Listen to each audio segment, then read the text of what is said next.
ಬನ್ನಿ ಆಗಿದ್ರೆ ವಿಡಿಯೋನ ಶುರು ಮಾಡೋಣ. ಸೊ ನೀವೇನು ಕಲಿತಾ ಇದ್ರ ಅಂದರೆ ಸೈಡ್ ವೇಸ್. ಸೊ ನಿಮ್ಮ ಲೆಫ್ಟ್ ಮತ್ತು ರೈಟ್ ಸೈಡ್ ಹೋಗೋದು ಇದು ಸಾಲ್ಸಾನ ಬೇಸಿಕ್ ಸ್ಟೆಪ್ಸ್ ಆಗಿರುತ್ತೆ. ಸೊ ಬನ್ನಿ ಆಗಿದ್ರೆ ಹೇಗೆ ಮಾಡೋದು ಅಂತ ಹೇಳ್ಕೊಡ್ತೀನಿ. ಫಸ್ಟ್ ಲೆಫ್ಟ್ ಲೆಗ್ನ ಲೆಫ್ಟ್ ಸೈಡ್ ಇಡ್ತೀರಾ 1, ಈಗ ರೈಟ್ ಲೆಗ್ ಟ್ಯಾಪ್ ಮಾಡ್ತೀರಾ 2, ಥರ್ಡ್ ಕೌಂಟ್ಗೆ ಲೆಫ್ಟ್ ಲೆಗ್ ವಾಪಸ್ ಜಾಯಿನ್ ಮಾಡ್ತೀರಾ. ಸೊ ಇದು ನಿಮ್ಮ 1 2 3 ಆಗುತ್ತೆ. Ready 5 6 7 8 left right left. So ನೀವು ಆಲ್ರೆಡಿ ಕಲ್ತಿದ್ದೀರಾ ಹಿಪ್ ಬ್ಯಾಕ್ ರೊಟೇಷನ್ ಮಾಡೋದು ಮತ್ತು ಹ್ಯಾಂಡ್ಸ್ ಹೇಗೆ ಯೂಸ್ ಮಾಡೋದು, ಬಾಡಿ ಹೇಗೆ ಯೂಸ್ ಮಾಡೋದು ಅಂತ. ಸೊ ಸೇಮ್ ಮೆಥಡ್ನ ಇಲ್ಲಿ ಆ್ಯಡ್ ಮಾಡ್ತೀವಿ. ಈಗ 5 6 7 8 1 2 3. ಇವಾಗ 5 6 7 ರೈಟ್ ಸೈಡ್ ಮಾಡ್ತೀರಾ. First right leg 5 6 left leg. ನಾವು 7th ಕೌಂಟ್ಗೆ ರೈಟ್ ಲೆಗ್ನ ಜಾಯಿನ್ ಮಾಡ್ತೀವಿ. ಸೊ ನಿಮ್ಮ ಕೈ ಕೂಡ ಹಾಗೆ ಹೋಗುತ್ತೆ. ರೈಟ್ ಲೆಗ್ಗೆ ಲೆಫ್ಟ್ ಹ್ಯಾಂಡ್ 5 6 7 ಜಾಯಿನ್. ಫಸ್ಟಿಂದ ಇಲ್ಲಿವರೆಗೂ 5 6 7 8 left right left right left right. Left right left right left right. ಇದು ಮೆನ್ ಸ್ಟೈಲ್ ಆಯಿತು. ಹುಡುಗಿರು ಹೇಗೆ ಮಾಡ್ಬೋದು ಮಾಡಿ. 5 6 7 8 left hand right hand. So ನೀವು ಒಂದು ಕೈ ಮಾಡುವಾಗ ಇನ್ನೊಂದು ಕೈ ನಾರ್ಮಲ್ ಆಗಿ ಮೂವ್ ಆಗ್ತಾ ಇರುತ್ತೆ. ಈ ಕೈ ಮಾತ್ರ ಆಚೆ ಹೋಗುತ್ತೆ ಅಷ್ಟೇ. ಯಾವುದೇ ಆಚೆ ಇರ್ತಿಲ್ಲ ಆ ಕಡೆ ಆ ಕೈ ಮಾಡಬೇಕು. 5 6 7 8 1 2 3 5 6 7 1 2 3 5 6 7. ಸೊ ಈಗ ಪಾರ್ಟ್ನರ್ ಜೊತೆ ಮಾಡ್ತಾ ಹೋಗ್ತೀನಿ.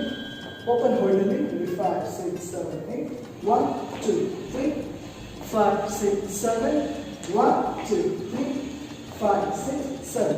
ಸೊ ಈಗ ಈ ಕಡೆ ಮಾಡ್ತಾ ಹೋಗ್ತೀನಿ. 1 2 3 5 6 7. ಸೊ ಇದು ನಿಮ್ಮ ಓಪನ್ ಹೋಲ್ಡರ್ ಇರುತ್ತೆ. ಈಗ ಕ್ಲೋಸ್ ಹೋಲ್ಡರ್ ಸೇಮ್. ನಿಮ್ಮ ಲೆಫ್ಟ್ ಹ್ಯಾಂಡ್ ಹೀಗೆ, ಹುಡುಗಿ ರೈಟ್ ಹ್ಯಾಂಡ್ ಹೀಗಿರುತ್ತೆ. ಮತ್ತು ಅವ್ರದ್ದು ಲೆಫ್ಟ್ ಹ್ಯಾಂಡ್ ನಿಮ್ಮ ಶೋಲ್ಡರ್ ಮೇಲೆ ರಿಲ್ಯಾಕ್ಸ್ ಮಾಡ್ತಾರೆ. ನಿಮ್ಮ ರೈಟ್ ಹ್ಯಾಂಡ್ ಶೋಲ್ಡರ್ ಬ್ಲೇಡ್ ಮೇಲೆ ಹೀಗಿರುತ್ತೆ. ಸೊ ನಿಮ್ಮ ರೈಟ್ ಹ್ಯಾಂಡ್ ಏನಿರುತ್ತೆ ಅವ್ರು ಶೋಲ್ಡರ್ ಬ್ಲೇಡ್ ಮೇಲೆ ಹೀಗೆ ಇಟ್ಕೊತೀರಾ. ಅವ್ರ ಲೆಫ್ಟ್ ಹ್ಯಾಂಡ್ ನಿಮ್ಮ ಶೋಲ್ಡರ್ ಮೇಲೆ ಹೀಗೆ ರಿಲ್ಯಾಕ್ಸ್ ಮಾಡ್ತಾರೆ. ಸೊ ಇದು ನಿಮ್ಮ ಬಾಡಿ ಪೋಸ್ಟರ್. ಸೊ ಇದು left hand or right hand. 5 6 7 8 1 2 3 5 6 7 1 2 3 5 6 7 5 6 7 8 1 2 3 5 6 7 1 2 3 5 6 7.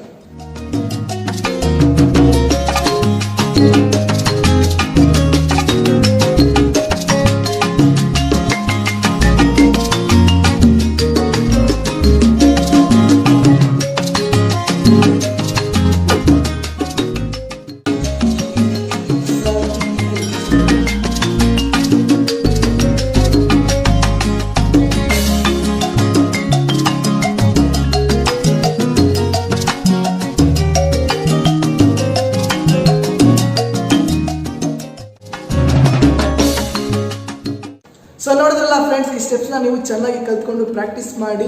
ಇದೇ ರೀತಿ ನಾನು ಮತ್ತಷ್ಟು ವಿಡಿಯೋನ ಇದೇ ಚಾನಲ್ಗೆ ಅಪ್ಲೋಡ್ ಮಾಡ್ತಾ ಇರ್ತೀನಿ. ಸೊ ವಿಡಿಯೋ ಇಷ್ಟ ಆಗಿದೆ ದಯವಿಟ್ಟು ಲೈಕ್ ಮಾಡಿ ಮತ್ತು ಶೇರ್ ಮಾಡೋದನ್ನ ಮರಿಬೇಡಿ. ಮತ್ತೆ ಸಿಗ್ತೀನಿ ನಾನು ಮುಂದಿನ ವಿಡಿಯೋದಲ್ಲಿ. ಅಲ್ಲಿವರೆಗೂ ಕುಣಿತಾ ಇರಿ, ಖುಷಿಯಾಗಿರಿ. ನಮಸ್ಕಾರ. Subscribe now and press the bell icon. Never miss an update.